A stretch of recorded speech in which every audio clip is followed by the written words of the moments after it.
Romance at a glance. Romance at a glance. What you say now? Romance at a glance. Go ahead, girl. Hello and welcome to Romance at a Glance. I am your host, Shawnee, and with me is my beautiful co-host, Bridget. Hi, Shawnee. How was your holiday? Holiday was good. Fam is good. We didn't do anything. We stayed at home. We wear our masks. Everyone, please do the same. We cannot leave our houses in California anymore. Absolutely. We did an extended quarantine, each one of my family members, which was only like 3. It was me, my brother, and my sister. We all quarantined, got tested, waited again, and then convened at my sister's house, which is really nice to do. And now we are still quarantining back at home because we're not trying to get COVID. But it was such a great holiday, and I'm so excited. Also, I'm so excited that we're having our best week on the podcast. Yeah, Bridget. We are. I'm excited about it. I'm excited. You know I love the numbers. I track the numbers. Guys, huge week on the podcast. Best ever. All of our new people, hello, how are you? Welcome to the podcast. How did you find us? Tell us more about yourselves. We are nosy and we want to be your friends. Yeah. So hit us up and DM us and come watch a show with us. And oh my God, we watched Bridgertons with some of our patrons over the holiday break, which was amazing. And I'm still talking shit with Daniela about it. Nice. I am sad I missed that one, you guys. I totally got the day rock sauce at the one with Molly. What up, Molly? And I totally missed the one with Daniela because I have children and I just did not look at my calendar. So that's where I am this holiday. It happens. It was a great time, and we're so happy that we got to do that. So speaking of great time and amazingness, today we have a huge interview coming at you. We have the amazing Beverly Jenkins on the podcast. Yes, we do. Shawnee, you know my policy is to always ask because you never know if you're going to get a yes. You're already at a no. We're starting at no. But man, I was so surprised and excited that Beverly reached out and said yes when I said, will you come on Authors at a Glance? Hell yes. Her back catalog of work is like huge, and we're in awe of her multiple decades of writing experience. 1994, her first book was published. Yeah, I was 7. So she's been publishing books my entire life, which is awesome. Pretty much. I mean, when you think about it, it's like, I was probably doodling Sailor Moon at the time she was publishing her book. Yeah, so cool. That's amazing. Well, welcome to 2021, everyone, because we are coming for you with a bang. Abso-freaking-lutely. Bridget and I have been planning and plotting and scheming. So I want you to know that we have some great stuff in store for you. And without further ado, Beverly Jenkins. Let's get it poppin', y'all. Beverly Jenkins, first of her name, slayer of words, breaker of romance boundaries, and griot of African American history. Welcome to the podcast. That's quite an introduction, my dear. But thank you. I'll take it. Thank you. We really felt like you deserve nothing less. Okay. If I could add more on without the podcast being 3 hours long, I would add more on for you, Beverly. I'm very honored to be here. Thank you for the invite. I am Shawnee, and this is Bridget, and we are so excited to have you. I'm glad to be here. Yeah, we listened to your Lifetime Achievement Award speech, and one thing that immediately struck both of us is how much you love to read as a kid. Because we were those kids who were like, how many books, they have those little library competitions. Can you read 20 books over the summer? And it's like, I read 20 books in the first week. And I'm like, what more you got? Like we ran out of the prizes and stuff. And right, yeah. Like what stories drew you? What kind of stories? Everything. Westerns, other kids, like I said, Shakespeare at 12, science fiction, fantasy. The back of cereal boxes. Anything that had, or at least it seemed like, anything that had the written word on it, I wanted to devour it. It got to be, it was sort of, I don't know if it was an addiction, but I had this thing for the written word. And, I grew up, in the late 50s, early 60s and all of that. And my mom told me when, as I got older or whatever, that I used to read the newspaper. And back then, kids were not encouraged to read the newspaper because, it might be something in there that would, you know, curdle your little mind. So she asked my elementary school teachers if it was okay for me to read the newspaper. And they were like, sure, you know. Um, so yeah, I mean, it's just read, read, read, read, read, read. And I got that from her. I lost her, unfortunately, in April. But, up until she was 91, up until probably she turned 89, Wow. she's reading all the time. She was a big fan of Susan Wiggs. Um, she she was like me. I mean, she read everything. Yeah. Book clubs. She liked my books. So I get it honest. And all of my brothers and sisters, I'm the oldest of 7. All of my siblings read. So we pass books around, and You're the oldest of 7? I am the oldest of 7. There's That's 7 awesome. of us in 13 years, so we are stair steps. Yes, you are. Yeah, very, very close still. Youngest is whatever 13 years is from 69, because I'm 69, so she's 13 years younger than I am. So, but yeah, it's a lot of love, big old family, lots of fun. Yeah. Not a whole lot of money growing up, but we didn't know that. We were too busy, reading books and playing outside. We lived across the street from one of Detroit city big parks, which was a blessing to my mother, because we were in the park all day. Once you got your chores done, then, you could go play baseball and Foursquare and do crafts and play volleyball and all of that from the time the sun came up until streetlights came on. So, yeah.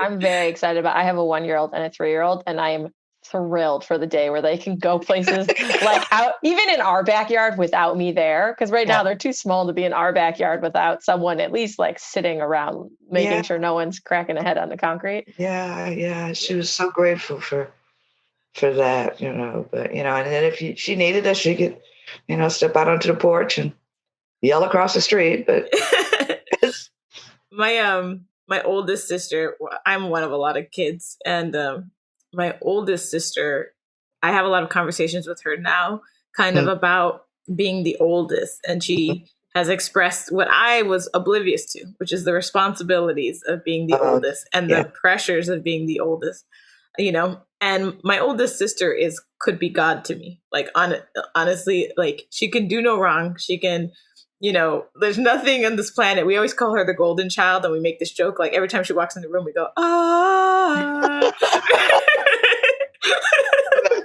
She's always like, shut up. But she used to read. My love of reading has to have directly come from her, because she was a voracious reader. Mm-hmm. And every time she got a book, before we could read, she read it to us. And even after we could read, she'd read it to us. And we'd beg her. And she'd be like, you could read the book on your own. And be like, no, you read it. And she would sit and read us. I mean, she must have read us hundreds and hundreds of books. So there's a love for the oldest child, and that I'm sure that everybody has for you. Yeah. That is just that you can do no wrong. Yeah, well, I did a whole lot of wrong. And they're like, oh, God. But yeah, the big sister role is important. And yeah, it's a lot of pressure. And sometimes the pressure is there and you don't even know it's there. But I named my baby sister and, changed a lot of diapers. And, we used to get mad at my mom because there's 3 girls, 2 boys, and 2 girls. And the 3 oldest girls, we were always mad because my mother didn't make my little sisters start washing dishes at 8, and by then, because we grew up in the era before, what we now call washing machines. So, there were no dryers, and you had to take the laundry outside and put it on the lines. And, the baby sisters didn't have to do that. And we're like, wait, so. But I'm grateful for all 6 of them. They each have their own special talent, or, so yeah. I'm curious if So my family is very religious, and I don't know if yours is, but when you decided to do romance novels, was that an issue? No. My dad had a degree in biology and a degree in chemistry. And he taught school for a while, and his whole thing was that, grammar's not right in this, and I'm like, Dad, really? That's all you got to say is grammar's wrong. My mom was just so proud. We grew up Episcopalian. So this was the gift that God had given me. So they weren't, hung up, on any of that. My mom had 6 brothers and sisters. I have 21 first cousins. So my mom is big family. So they're all reading the books. And my aunts, I had like 9 aunts. And they were like, one aunt was like, okay, I'm never eating on your kitchen table again. That's I a had good book. another aunt who said, okay, I just skipped that part. I skip the love scenes and go on, and read the stories. So they've been amazingly supportive of, throughout my life. And, they always say that God knows exactly where, you're supposed to be placed. Some Stevie Wonder lyrics from something. But I believe that. I mean, I was in a place where I needed to be watered and given the right soil and, the right sunlight and all of that to turn me into me and from my brothers and sisters to be turned into who they were. So yeah, I look back very fondly on my childhood. Yeah.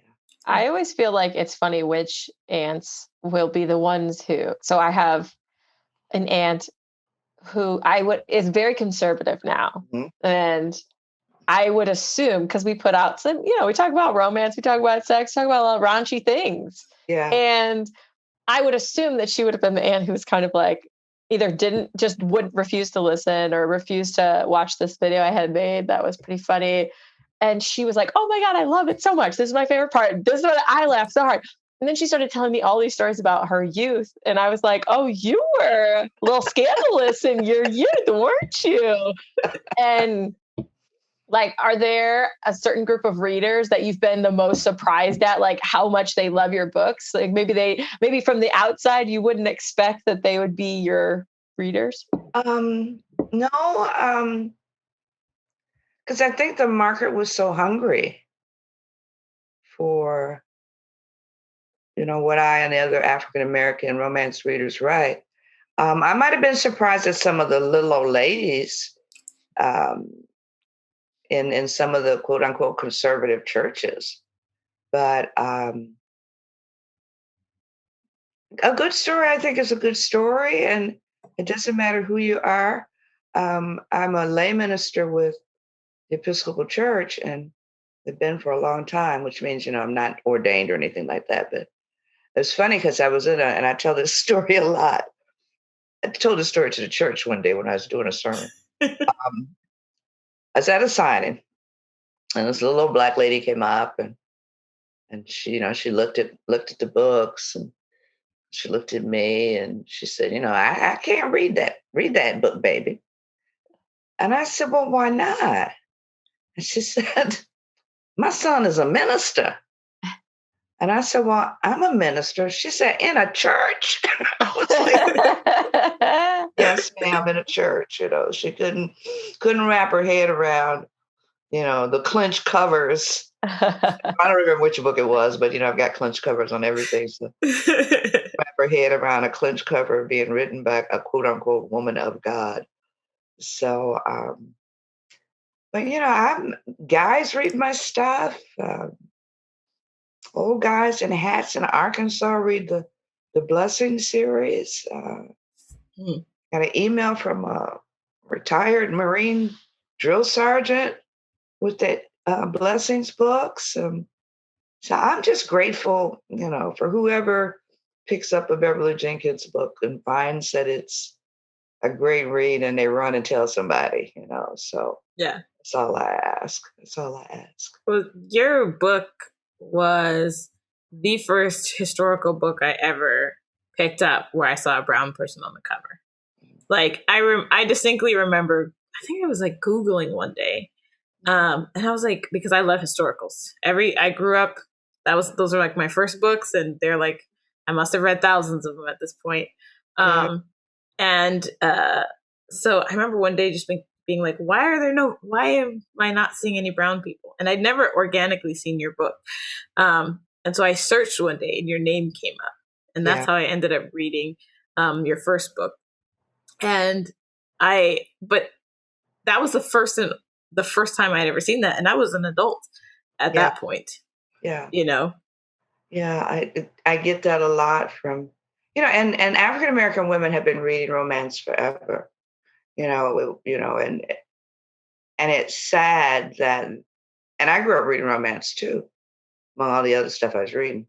And it was sad that there was nothing in the marketplace that looked like me or my sisters or you or, your cousins or your sisters. But we still read them. And I remember some of the stories that my readers were telling me when they first saw Night Song on the shelves. And one woman said, I looked at it. She said, I had to open up the back of the book to see if it was a Black author. She said, and then I had another reader who said she sat down in Walden Books on the floor and started reading, just to make sure it wasn't Mandingo or, something like that. So, but yeah, but then, I grew up reading, there was nothing in the marketplace reflecting me. Mm-hmm. But, you still read and you still, take in the stories. And I love Alyssa Cole's story about growing up in New York, and one of her teachers took all the fairy tales, people, and colored them brown, different shades of brown. My mom used to do that. Yeah, and so, you make a way out of no way. And, the next thing you know, you're here talking to you guys on a podcast. What's it like now? Because you obviously for a lot of years were probably the only author of color at a signing or the only author of color at a convention. Like you might be the only one there. And now, like you mentioned, Alyssa Cole, there's so many more authors. I put my my agency put up the starred review for Wild Rain. It'll be out in February. It's my new historical.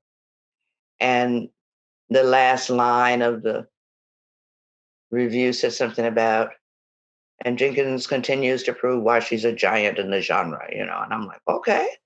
And Sandra Kent on Twitter yesterday, she said, it's an incredible description. And I had to tell her, I said, I wouldn't be here without you.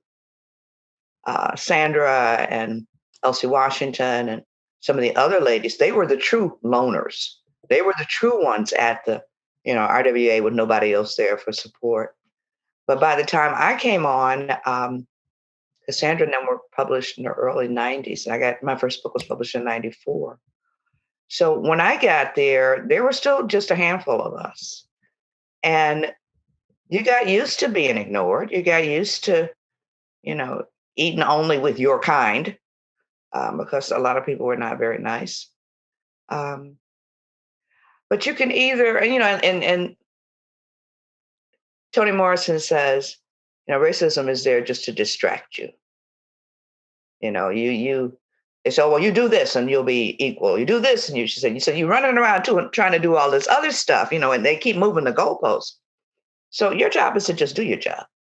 So that is what I have, tried to do, and make a difference in small ways that amount to large ways. But so even though I sometimes was not allowed at the table, I just brought my own table. I brought my own table, my own chair, sat it over here to the side, and, and thank the people who were gracious and nice enough to offer me a hand, like Nancy Gideon and the ladies at Mid-Michigan RWA, and Ruthie out of Detroit, and you just write your stories. Because in the end, that's all that matters is your stories, whether they want to hear it or not. There's always a market for whatever you're going to write. So I believe that. I don't know if I answered your question. I get a You tendency. did. I mean, you did. Like that. I mean, you said something I always say, which is like, I'm not looking for a seat at anybody's table. I am No. perfectly capable of crafting a table, crafting better than a table. I can craft you a damn castle. Like. And there's more than one way to get in that castle. Exactly. So Yeah. I think that's really awesome. I'm curious to know if you can remember the very first real true romance book that you read. No, I can't. And we grew up with the movies. So, Casablanca and all of the early Cary Grants and James Garner and Doris Day. I mean, even they were silly. I mean, they were the romance. I mean, I loved a good love story. Sweeping music. Yeah. The nice thing about movies is the music, because I think writers have a harder job because you have to craft that music with your words. But it's like, if you put two beautiful people and they're a hair's breadth from kissing and then swell the music, I feel the feels because I'm like, oh, they're gonna kiss. But your job, it's harder. You have to make me feel that. Like, what's your favorite part in that to write? Is it the first kiss? Is it the tension? Is it the happily ever after? It's a whole story, because you can't have one without the other. In order to give you, the reader, that swell of music and all of that, you got to craft a really good, fucking story. And to be able to do that, I think is a gift, no matter what you're writing. But for romance, it's special because it's so hard to write. To be able to put two people in circumstances, regardless of their identity, two people in circumstances where, they have crawled through glass for each other, takes talent. I mean, it takes the ability to do more than just put words on a page, because anybody can do that. So I think we're a very, very special group of writers because we can do that, and because everybody wants love. Everybody needs love. Definitely the world needs love right now. But I think, and then also too, I mean, people are gravitating to romance right now with this pandemic because of the comfort it offers. And to be able to do that, it takes a lot of skill and all of that. So I'm proud of what I do. I love what I do. And me doing the Lord's work over here.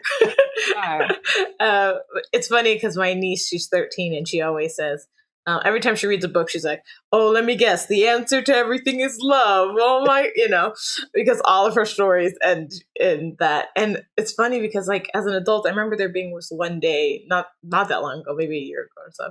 And I was like, oh shit, the answer to everything is love. The world goes round. If everybody loves, the wheel keeps going forward.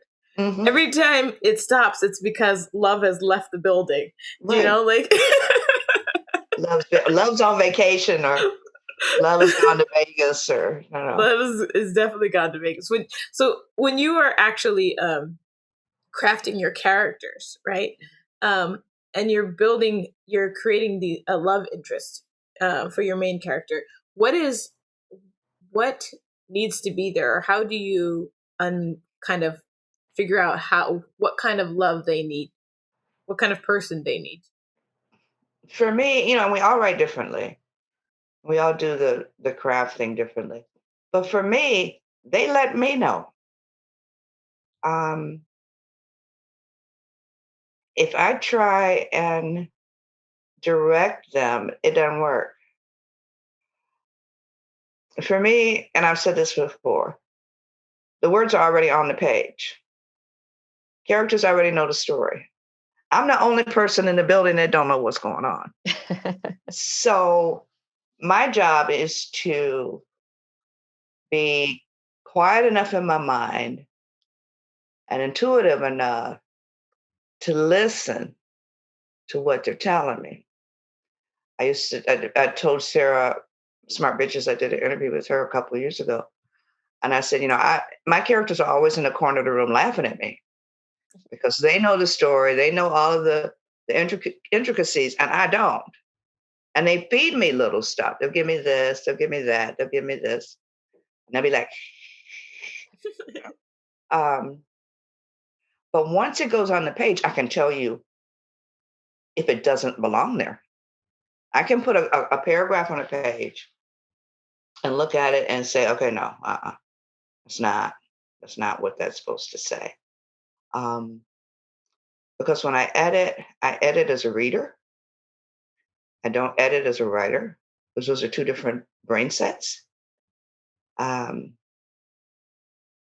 I am such a voracious reader and I love romance and I love everything else that I read. I don't know. I guess it's part of the gift. I don't know. But I can do a dialogue and say, that's not what she's going to say. That's dumb. Or she'll say, bitch, what are you doing? I'm not saying that, it's hard to explain sometimes. Other writers get it and a lot of readers get it. But some people look at you like, are you off your meds today? I likened it to, there was a point in time where I was building puppets and I had a very distinct thing of like what puppet I was making, right? I was making a family of brown puppets. And I had like the mom and the sisters and everybody. And I knew what the sister was going to be like. I was crafting her to be like my older sister, who's very sweet, like caring. You'll never hear her say a negative thing about anyone, that sort of thing. And when I put the eyes on the puppet and looked at her, I was like, oh, you are an emo, snarky, like total. And it was like they knew who they were. I had nothing to do with it. I couldn't change it. I tried to speak in my like sister's voice, like in that sweet way with her, and it just didn't work. Yeah, exactly. So I know what you mean, where you're just like, oh, they're who they're going to be. And you're just along for the ride. Yeah. I'm just trying to keep up. I'd be like, slow down as I'm typing, slow down. So I can keep up. Yeah. If you're editing as you go, have you ever gotten to the end of a story and just been like, whoa, this whole story didn't work? Or do you usually catch it as you're going? No, once I start out, no matter the twists and the turns, I'm pretty satisfied at the end. And then it helps to have an awesome editor. Erica is the best. And she always makes my books better. Sometimes we don't agree. But 9 times out of 10.5 or 9.5 times out of 10, she's right. I have to put the ego away, and her thing is always dig deeper, dig deeper. And when I do, go down another 2 or 3 inches, I usually find a lot more of the character, a lot more of the interaction. I'm ignoring the phone. A lot more of what I need to make the story stronger. Because that's what the relationship between you and your editor should be, is that you're it's like being a tag team wrestling team. You're there to support each other. And when you're done, the story should be better and the character should be stronger. So I'm very, very grateful to her. Do you have a character that you most connect to? Who's your favorite? Somebody you like? Whoever I'm writing at the moment is who I connect with. I don't have any characters that, unless they're a villain, that I didn't like. But my main characters, whoever I'm writing at the time is. But there are a few that stand out. All of them at some point. But Sarita from Edge of Midnight, which is one of my romantic suspense. Billy from Destiny's Surrender. Yeah, not many people write stories about whores. That was the first book I ever read of yours. Actually, was Destiny's Surrender. Yeah. Oh, she's badass, and yes, I'm a whore. So what? I love her attitude. So there are a few that stand out, but I love them all. It's just like, loving your family. So. And so when you're going to write a series, because you have, a few series, do you have it all mapped out before you do the first book? Are you just winging it? Are you on the seat of your pants? I'm a pantser. So, and I'm not really into series. The only reason I'm writing series is because, Erica said, well, you need to do series. And I'm like, no. Because when I started, everything was standalone. And I'd get letters from the readers and they would say, well, can you do, as authors get from y'all, can you do this side character? Can you do that side character? So there's a lot of side character stories. I have a trivia question. There's only one book out of the 41 books that I've written that is not connected to another. Only one. But it was not planned that way. So now I look on my website and it's like they've turned them into series. All these standalone books are like, okay, this is a series. And this, I'm like, no, it's not. So I just sort of just close my mouth and just nod and smile and stuff. So no, I'm, and I think part of that too, to satisfy my standalone love, is that with this series, the women are not connected. So we have, whatever her name was in Rebel, too many places, books, not enough. Remember, the girl in Rebel is not related to Spring Rain, but who is related to the Tempest story. So it takes place in the Tempest world. And the third book, I have no idea where that, but who's going to be the person, where the book is going to come from. I'm doing a Blessings books right now, so I don't have to worry about that till probably next spring to figure out where this third book is and who she is and all of that, because it's a trilogy. Yeah. So yeah, no. Belinda? Yeah, I don't have a clue. It'll come to me though, eventually.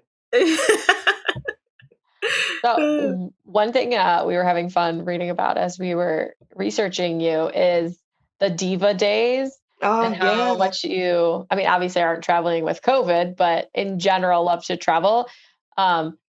I would personally travel as like, I'm doing research, so I must now go spend 3 weeks in this place, or I must in the Maldives. I must casually go to the Maldives. I'll set a book there naturally. Oh, I wish I could go to the Maldives. Yeah. Interesting enough, that group that originally started Diva Days, they didn't know each other until one of the early online book clubs. And they were called, I can't remember, it'll come to me before the end of this, but it was Color of Love. No, that's something else. Anyway, and they got together and did a first trip to Savannah. And we have been traveling together ever since. And it's all about the history. And there used to be a lot more authors than there are now. But it's nice being able to deduct all of that. Oh yeah. Shawnee knows I'm all about deducting. I was like, we can write that off, Shawnee. Yeah. We can write that off. Write that off. But yeah, and, it's a bunch of old hens. And I think our youngest now is, Alicia may be 50 now. She might be 50, our youngest. But, we got some women there who are 85 years old and we cannot keep up with. So it's wonderful in many ways to see how people age, because, we're at the point now where we're, most of us are in our mid 60s to mid 70s. And to be able to have examples of still getting up and doing their thing at 85 is a wonderful kind of thing. But yeah, we call it Party with a Purpose, sort of like Time Joiners thing, Party with a Purpose. And we have been to the Sea Islands, we've been to Savannah, we've been to New Orleans a bunch of times. And there's always a history component to it. And then I started doing stuff with my readers, who are now sisters in my heart. These are ladies who have been with me since probably the beginning. and the two groups cross back and forth. So, there may be 35 of us going to one group. There may be, 25 going here. We were supposed to go to Tulsa this year, but, COVID. But so the coordinators are going to redo it next year, which is a good thing because it's the 100-year anniversary of the massacre. So there's going to be lots of, hopefully, great programming. And I've been to Tulsa quite a few times. We'll take the Black Towns tour.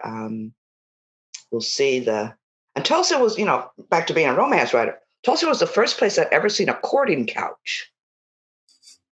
They would have, you know what a courting couch is? Yeah. One seat faces me and the other seat faces the other way. And then the chaperone sits in the middle. And I'm like, what the hell is this? It's a courting couch. And I was like, oh, okay.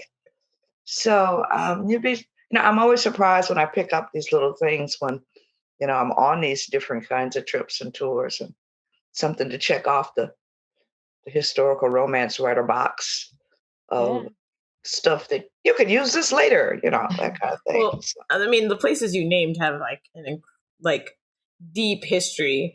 And crazy enough, so I don't know why my mom did this, but we lived in Los Angeles. I was a kid in Los Angeles, and she decided it was going to be a great idea to send me to Bible camp in Savannah, Georgia. Okay. And so as soon as I got there, I started speaking like I was from Savannah because yeah, that's easy. Yeah. Yeah. You can't help it. Yeah. But two, I was aware even then as a kid, I must have been like 7, there was just like a deeply rooted energy that could be felt just being there. Yeah. I was very unhappy there though, because one, I didn't want to go to Bible camp, but two, me, my sister, and my cousin were quite literally the only Black people at the camp. And 3, they made us walk up this mountain every day to Tabernacle, which was this white tent at the top of a hill. And you had to basically stay there all day doing praise and worship and listening to Bible studies and you only left to eat. Right. So I kept trying to escape. One time they had to get me out of a tree. Another time they had to dig me out of a bush until finally they had me escorted everywhere I went because I kept trying to just playing escape slave. Where's the North Star? I want out of here. I want out of this place. I also think that's funny because Shani, when I had my baby and I was like, do you want to go for a walk? Which as a new mom, a walk means 15 minutes slowly around the block. And Shani's like, outside a walk? I don't know. So imagining you walking to the top of this hill every day, I'm young Shani's just don't make me walk there. That was me. I was like, why do I gotta walk up this mountain? Oh, man. Yeah. But yeah, the history of these places, and also Oklahoma, I would go do alternative spring break and volunteer at the Cherokee Nation because my family is also Cherokee, and so I would always volunteer for spring break. And you get to see all the history of everything. And, I mean, it's heavy, and then the effects on the nations. I feel like there's a plethora of things to pull from in terms of writing. Oh yeah. And those, it's so there's rich. So much out there that isn't, and I'm waiting for somebody to write the It's untapped story. Yeah, untapped.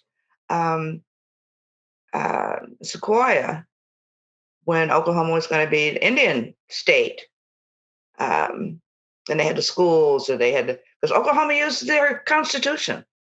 I mean, so much, and Americans don't even know anything about, Sequoia. So there's a lot of stuff out there that. And I could be writing books for 3 lifetimes and still be like, wait. I got one more story to write. Is there anything that you wish you could have added into your books that you're publishing in let's say the 90s that just was not acceptable? We had one author who's I couldn't use the word penis. And now obviously you can. No, I've never had any pushback. Never was told,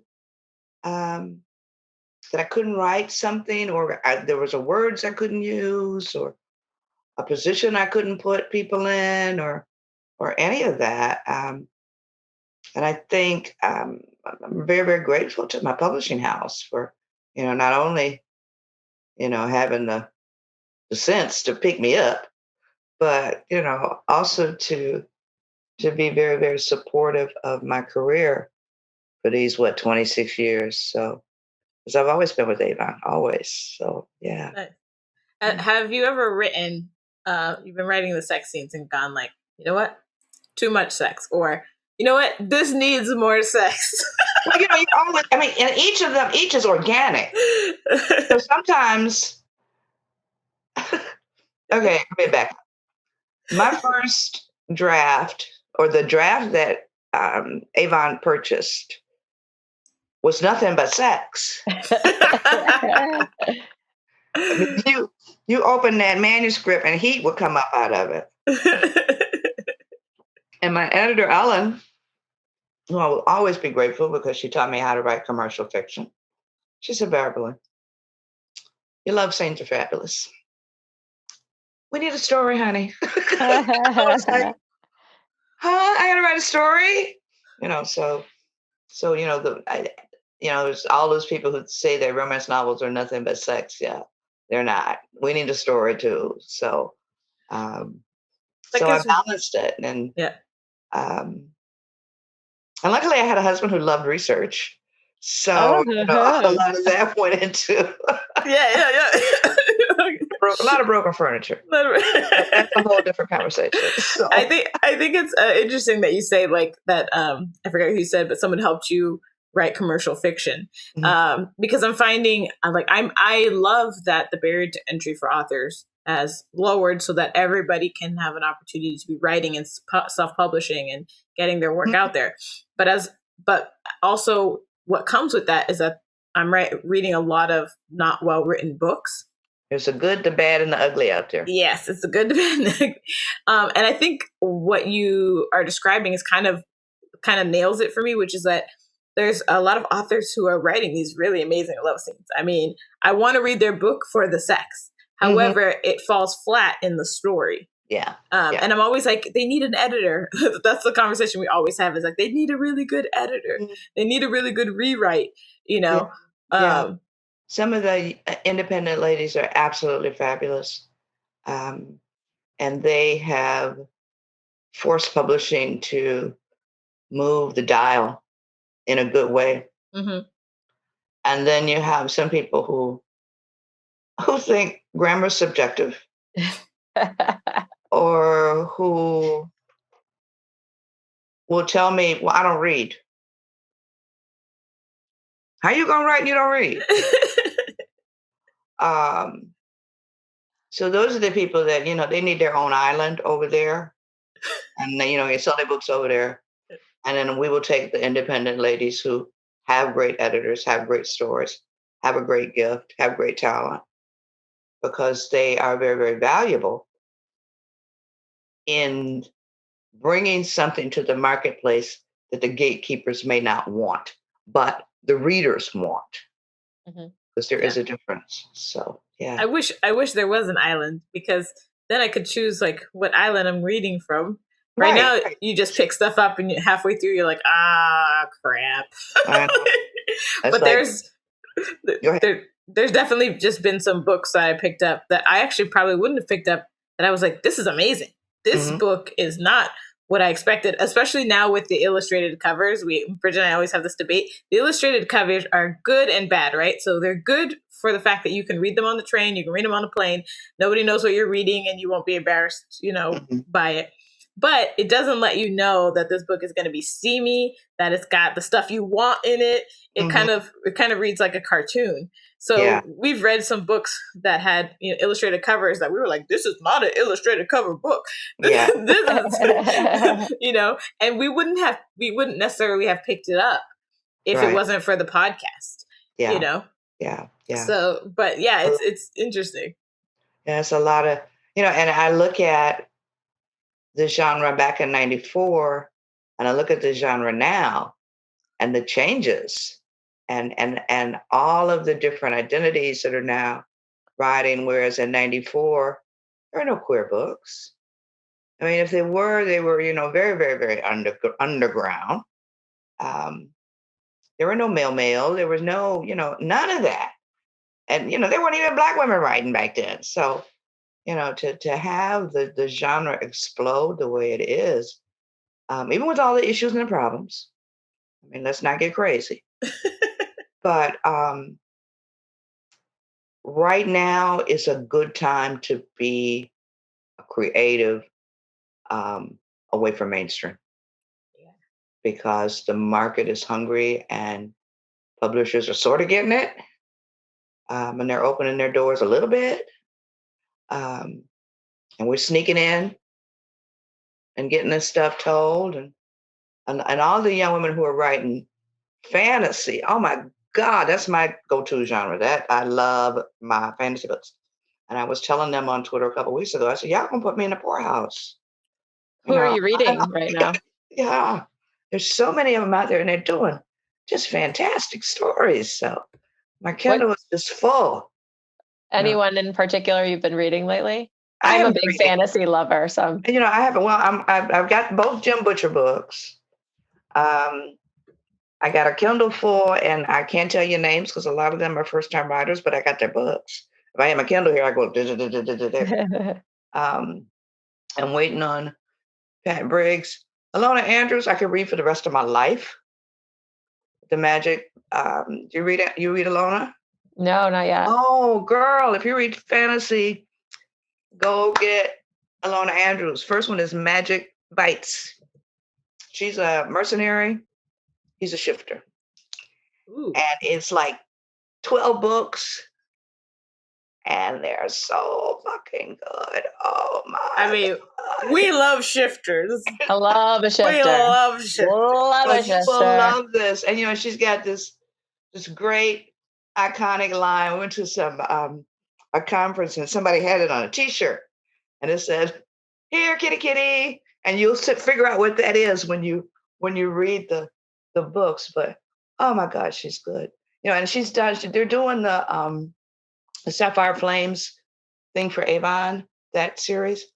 But Kate Daniels. It's the Kate Daniels series. It's the series that I'm talking about. Oh my God. That's a husband and wife writing team. And they're that's just fun. awesome. They're just awesome. That's See, I actually think really fun. we just we're interviewing someone and they brought on their narrator of their audiobook, and it's a husband and wife narrator. Oh, and so they sit in the same room and like narrate the romance that's got to novels. be very cool. Well, he said some twins resulted from one of the sessions. I'm not surprised. Listen, because I used to do books too, and I tell Bridget all the time. So like, initially when we first started, I was narrating, and my partner he's an engineer, so he was engineering it. Later on, we ended up like outsourcing the narration to other people, but in the beginning, we had a lot of sex. I mean, we would be like, okay, pause right here. We're going to take a little break and we'll come back. And hot in here. I mean, it was getting hot, it was, and then it resulted in hotter sex too, because like normally, you might be laying in bed at night or whatever. And, you roll over, you guys do your thing, and it's not necessarily that exciting. Yeah. But when you're standing at a microphone, like they're in the office chair, like then things get creative. You know what I'm saying? Spur of the moment. Spur of the moment. Spur of the moment is always fun. Yes. That's awesome. But yeah, Alona Andrews, get Magic Bites is the first. It takes place in Atlanta. It's dystopian Atlanta. Ooh. It's the battle. Dystopian and shifters. I mean, those are like my favorite things. Magic too. And it's the battle between tech and magic. Love it. That's great. Nice. I like that. Great series. Let me know if you love it, because you're gonna love it. I will. I'm sure right after this, ignore all the things that are on my to-do list and immediately start reading. It's a problem that I have. We're doing a whole season of like paranormal and that sort of thing. So this is gonna make it into our season. We're just like, okay, let's. Pat Briggs is real good too. Yeah, we've read Pat. Oh yeah. Yeah, We're not she's close enough to her to call her Pat yet, but yeah. we've read her book. Miss Briggs. Miss Briggs. Yes, exactly. Love it. She Uh, I've never met her, but Alona and George I've met a lot. So they're two of my favorite people. So for Alona Andrews, they're good people. That's That is awesome. I'm excited. Me and Sean have been talking about this, like when the world can open up and we could actually go to, do interviews like this in person at conventions and stuff. Because we Yeah. were all excited. We were like, oh, 2021. There's like a couple of different places we're going to go. We'll meet, there's obviously we live in Los Angeles. There's panels in Los Angeles all the Mhm. time. We can, Yeah. and that obviously has not happened. Yeah. Do you find that, because you writer, so typically you're at your computer writing away. Do you feel like this has all like changed your process all that much, or you're just kind of still at home writing away? Still at home, that's what I do. I have and I know that some people are really struggling, Mhm. really, really struggling. But this is my life all the time. Yeah. I mean, I've had my groceries delivered for the last 3 years. So, it's like I go out to the porch, grab my groceries, come in. So when people are like, well, what am I going to do with my groceries? I'm like, order them. You know, go to Target, pick up your stuff from the door. It hasn't changed. The only thing it has changed is that I'm not in an airport every weekend, which is a good kind of thing. I've actually had a chance to stay home this summer. Because I'm the road dog. I'm traveling, beating the bushes for readers, all the time, every time, and I have lost so many tickets, airline tickets that are no longer viable because it's been over a year. But I already got to deduct them, so I'm good. But but one of the good things I think that has come out of it is that a lot of the independent bookstores have been doing these Zoom things with all these different authors. And it gives people who may not, for whatever reasons, maybe disabilities or distance, to participate, who maybe couldn't come to a signing before, or like I said, for whatever reason. So hopefully, if we ever return to whatever normal will be, that they will continue to do these for those people who can't make signings. Because we want to touch them too, and they want to be able to sit in the front row, and even if their front row is sitting on their couch, um, to see people like Alyssa or Alicia Rye or Sarah McLean or Tasha Harrison, all those names that evoke fangirl kind of Brenda Jackson and Yeah. all of that. So That's yeah. awesome. I Mhm. got to see one of my favorite bands that I would never have gotten tickets to. It's those kind of bands that it's called Pussifer, but they sell out within like seconds of their tickets Mhm. hitting and so they did a whole virtual Who is concert. this? And What band was it? it's called Pussifer. Oh, okay. And they're like a kind of rock, kind of a progressive rock band, but they're really weird and quirky, and everybody who loves them to death, Okay. And but like I got to watch it from my home. It Well, was that's awesome. and they made it for home viewing, and Yeah. everybody has the same seat, and like to me that's really awesome because like.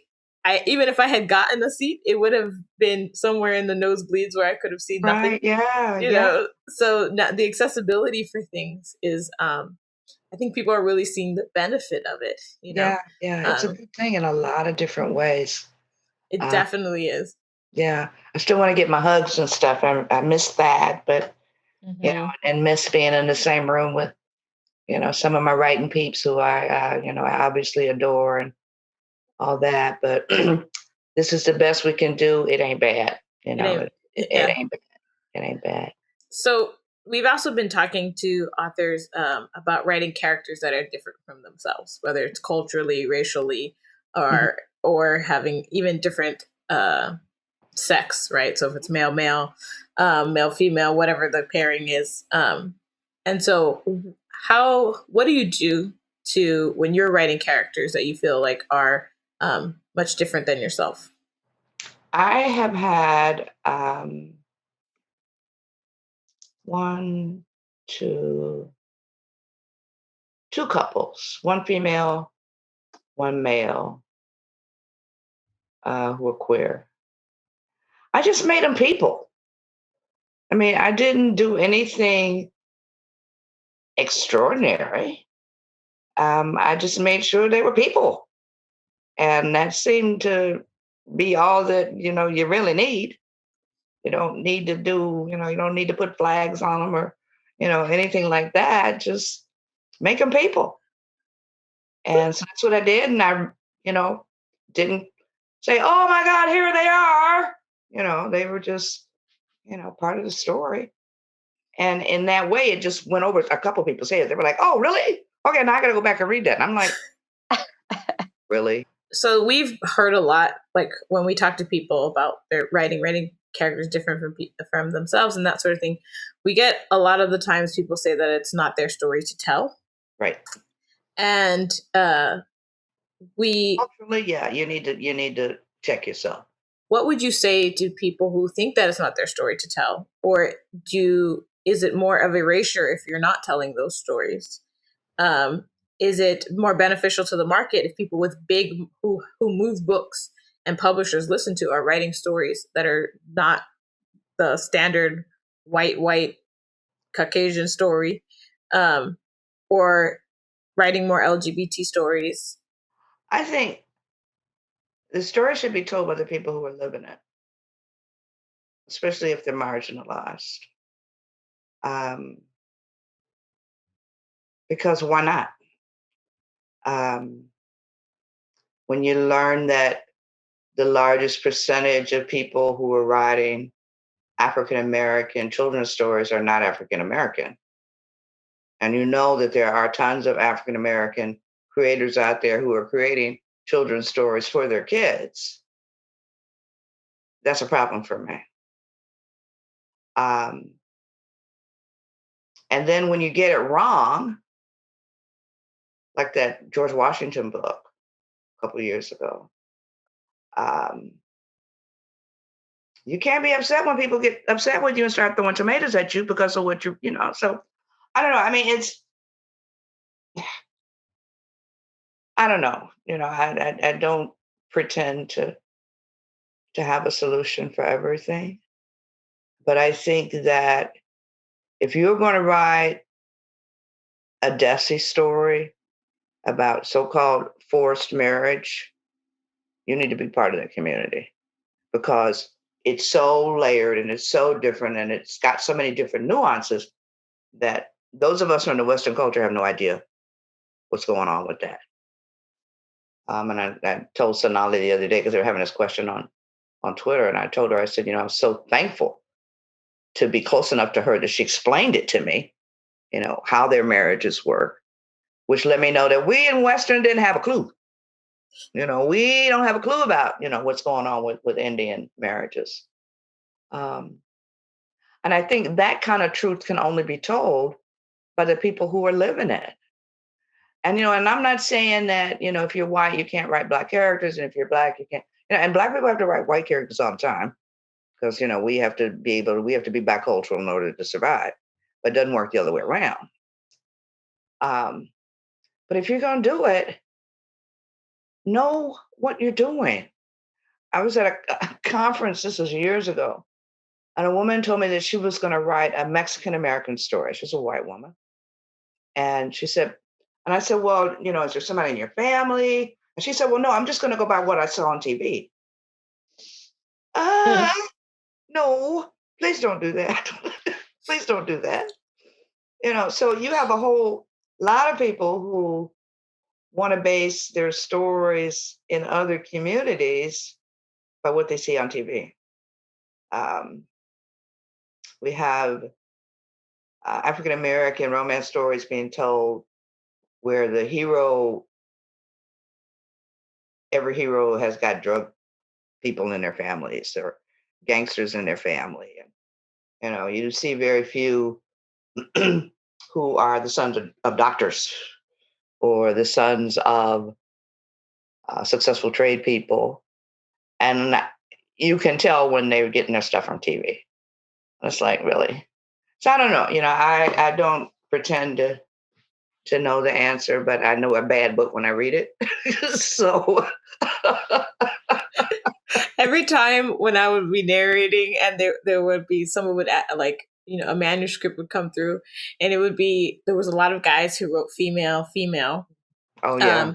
And you could clearly see it was a man writing female. Like it was just from a male gaze, completely tone deaf, I felt like.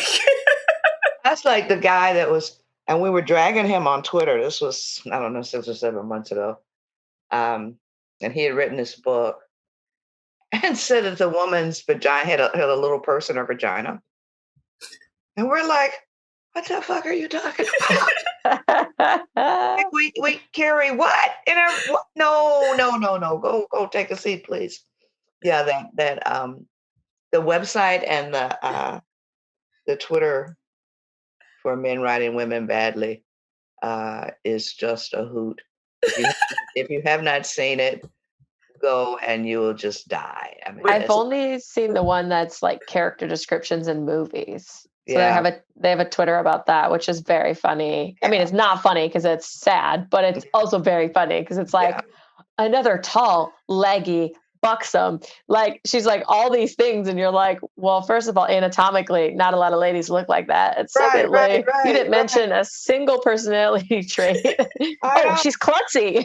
Of course she is. Of course. You know what I always, there's just like nuance that I always wonder about in sex, actually, which is so you can have a partner who you might be a couple inches taller than you, right? Mm-hmm. So say I'm 5'7" if my partner's 5'10". However, I have very long legs and no torso. I mean, my ass goes right into my shoulder blades. And if you have a partner who's built the opposite, right? Short leg, long torsos, they can't really reach your boobs. Yeah. Right?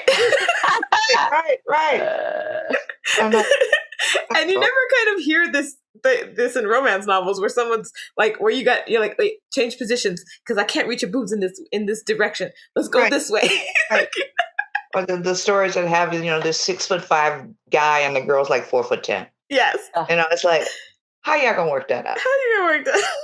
When I see that in real life and you see pictures of those people, there's a famous, I think he was like a boxer or something like that. Uh-huh. And they're a real couple. I mean, he's like 6'8" or something absurd. And she's like 5'1". And she looks, or actually she might be 5'3", but like next to him, like he's like a cartoon of the Mr. Incredible. Like that's how big he is. And then she's so bitty next to him. They're married, they have a kid. So clearly they worked out the anatomical differences. They worked out the logistics. Yes. So one thing we've been asking our authors who have, sort of long marriages, long happily ever afters of their own is what personal advice would you give for sustaining and finding, but also sustaining a relationship? Don't try and change the person. I mean, and what is a woman on Twitter said, and marrying rich is not a financial plan. Oh, but people marry, and women, I don't want to say women in particular, but they get these guys, and they say, okay, well, if I marry him, I'll get him, I'll change him to do this, and I'll get him to do that, and don't try and sand and paint your guys. I mean, why did you fall in love with them in the first place? Hopefully you both will grow through the relationship. No relationship is perfect. There were many days I wanted to bury my husband in the backyard. There were many days he wanted to bury me in the backyard. But if you're evenly yoked in ways that benefit each other, you support each other's dreams, you help each other. When I got my first book and I got this, 14-page single space, double-sided revision letter, because like I said, I only wrote sex during the first month. And I'm screaming because, I don't know how to do this. He picked up the kids and he did dinner and, he did. So, you just try and make it work, because love is hard work. Love is not easy. And that HEA is not going to come overnight. That HEA is every damn day, trying to, just trying to stay together and stay alive and survive the children and. For real, I'm deep in that, Beverly. Deep in it. My kids were home from daycare for a whole week, and I was like, Leo, I know I've said it before, but I am not cut out to be a stay-at-home mom. Not cut out for it. Props to all you ladies out there who are stay-at-home moms. You're the real heroes, because if I didn't have daycare, different story. You have a teacher that said, every mom is a working mom, Yep. I was home with my kids. I stayed home with my kids until they were both like 5. And I was like, I gotta go. Whoa. I love y'all. I love y'all. I don't love y'all like that. I gotta go. I hear you. I like what you said about equally yoked, because the older I've gotten, the more, they drilled that into us at church as kids. Make sure you're equally yoked. Make sure you're equally yoked. Let me tell you how much I knew what that meant. Not a Not a damn thing. Not a damn thing. I was like, okay, equally yoked. Yeah, equally yoked. Oxen. Yeah. Yes, God. Oxen. And it's not till my 30s that I'm like, oh, this is what they were talking about. That we're both pulling at the same, in the same direction, at the same time, at the same rate. Yeah, it's got nothing to do with economics. It's got nothing to do with education. It's just, are you two going in the same direction? And one ain't going to the left and the other one going to the right. You got to be going straight ahead. So, yeah. I just wish they had been more specific. Well, spell it out for me. You know how adults are. When you're a kid, they're like, okay, you understand this when you grow up. Yeah. Okay. Well, I tell Bridget the story about how they told us in school, don't drink and drive. Mm-hmm. But they didn't say don't drink alcohol and drive. They just said don't drink and drive. I'm 8 years old. My dad's drinking a Fanta in the car, and I'm flipping out in the back because I'm like, he's gonna crash his car. He's gonna crash his car. Well, most of us know they meant alcohol, so I'm not sure. But in school, when we were a little kid, they never said alcohol, not once. It was always just a slogan: don't drink and drive. And I didn't know why drinking and driving was bad. It didn't quite make sense. All I knew was it was going to lead to a crash and it was going to be fiery. Yeah. We're going to die. I understand. That's why specificity is important. It is, especially if you're little. Yeah. Is there a question? I mean, you've done, hundreds of interviews throughout your career. Is there a question that you wish interviewers asked you? No, I don't think there's anything else on the planet that has not been asked. No. And and some of the questions are novel, which is good. It tells me they did their homework. Well, I'm very curious to ask Mrs. Beverly Jenkins. Yes. What is your favorite curse word? Oh, I'm a product of the 60s, so all of them. I'll drop a fuck or a motherfucker or, bitch or, all of that. So it actually made me really happy because when we were starting this, my mom and some of my other relatives were like, well, do you think you should be swearing? And I was like, have you ever met me? I can't not. Like, I don't know how to do a whole day without some sort of swear words. Yeah. Like, they're so rich. They just really, it just made me happy. Yeah. And we didn't figure it out till episode 1 where we're like, are we swearing? We're swearing. We're swearing. Yeah. We're swearing. I was talking to my daughter on the phone when she was in college. She's 40 now, but when she was in school, and, she and I are going back and forth and we're dropping MFs and we're dropping, all this. And she got off the phone a minute and she said, I'm talking to my mom. And they're like, you talking to your mother? Like, who do you think I learned how to curse from? Yeah. So Yeah. Awesome. Yeah. Well, thank you. You are so welcome. Thank you for having me. This has been fun because it's not scripted. Yes. Yes. We don't script anything. Yeah. If you could tell. Because we want to just like get to know people. We don't want to just ask you the same 10 questions you've been asked for your whole career. It's like people could go Google those answers. Right. We wanted to just talk to you, and This is it's nice. been I've awesome. Had a good time. Thank you so much. Thank you. What a pleasure. Well, everyone, thanks for sticking with us. And we are excited to report that we are taking a quick 2-week break. We had so many great interviews and books coming at you in October, November, and December that we are taking 2 weeks to refresh and get ready for season 6, Dark Romance. Shawnee, are you ready? Yes, I'm so ready for dark romance. I'm also ready for all of the fun stuff we have in store for y'all coming up. Yes, we got some writing that we're going to be doing of some smutty stories we've been thinking about. Yes. We have, of course, lots more fun on social and on Patreon. Patreon.com/romance at a glance. So guys, make sure you come and play with us. And we'll see you in 2 weeks. So until then, dear besties, may your books be your lover. And your hand, your best friend. Yowzas! Thanks for listening. Subscribe to our channel to get new episodes, clips, and more. And click here to watch our previous reviews and author interviews.